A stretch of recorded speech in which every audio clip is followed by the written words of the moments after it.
Tudo bem com vocês? Espero que estejam todos muito bem em casa. Estou com muita saudade de vocês, muita mesmo, de conversar, de sair de casa, de ir para a escola, de ter vocês como minha companhia diária. E, infelizmente, nós temos que dar continuidade às nossas aulas assim, né? Hoje, a aula é de ciências e na segunda-feira passada, a aula foi sobre os estados físicos da água na natureza. Nós já tínhamos visto esse estado físico, só que a gente viu num outro conteúdo quando nós estudamos matéria. E aí agora o livro trouxe, né? Vocês fizeram uma atividade não só sobre os estados físicos da água, mas também como nós podemos denominar as mudanças de um estado para o outro. Nós vimos aqui no livro, se vocês ficaram com dúvida, é bom que vocês acompanhem com o livro aberto. Esse assunto foi da página 41 até a página 44. Bom, como eu posso denominar essas mudanças, certo? Eu tenho os estados sólido, líquido e gasoso. Mas e aí, Pro, como é que eu vou chamar a mudança de um estado para o outro? Quando nós pegamos água em estado líquido, né? Água da torneira, nós colocamos numa panela para fazer café, por exemplo. E essa água começa a ebulir, a ferver. Esse processo de fervura ele libera gotículas no ar que vão voltar para o ambiente. Essa água ela vai para o ambiente e esse processo no qual a água passa do estado líquido para o estado gasoso ou estado em vapor é chamado de vaporização. Porque se eu deixar aquela água fervendo o tempo todo, ela vai secar. Na verdade, ela vai se transformar, certo? Ela vai se transformar, ela vai deixar de ser líquida e vai passar a ser uma água gasosa. E quando a água passa do estado líquido para o estado sólido, ou seja, eu pego a água, coloco num recipiente e coloco ela no congelador por algumas horas.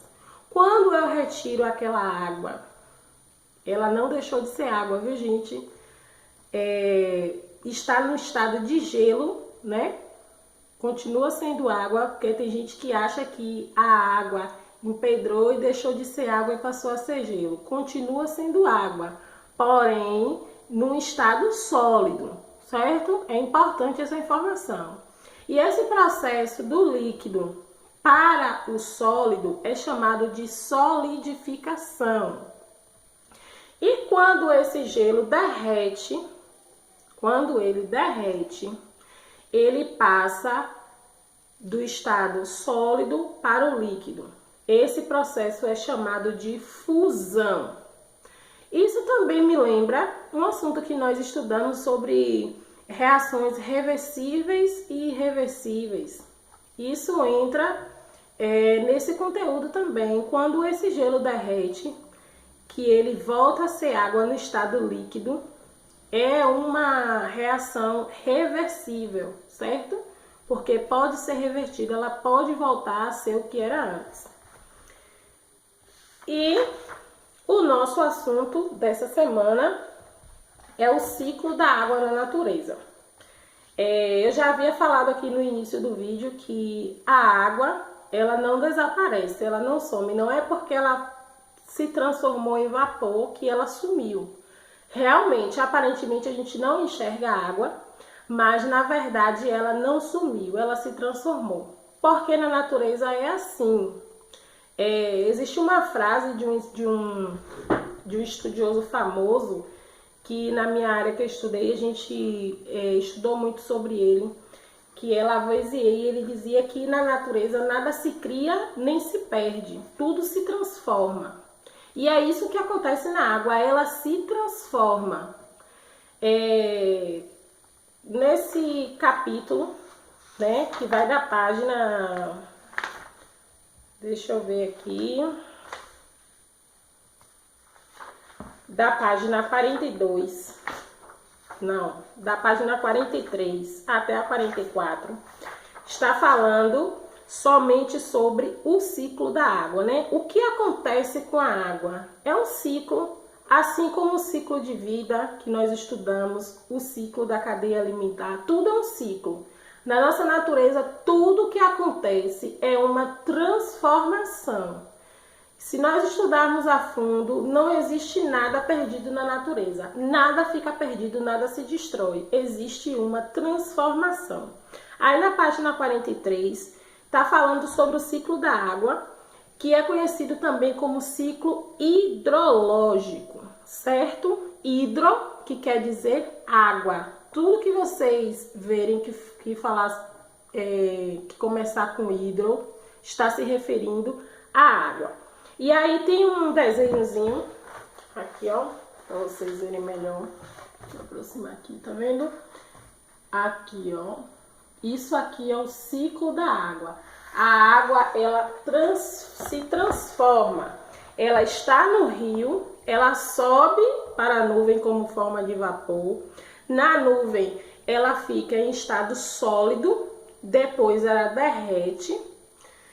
Com esse derretimento causa a chuva escorre e volta para o mar novamente, lagos, rios, como vocês quiserem chamar.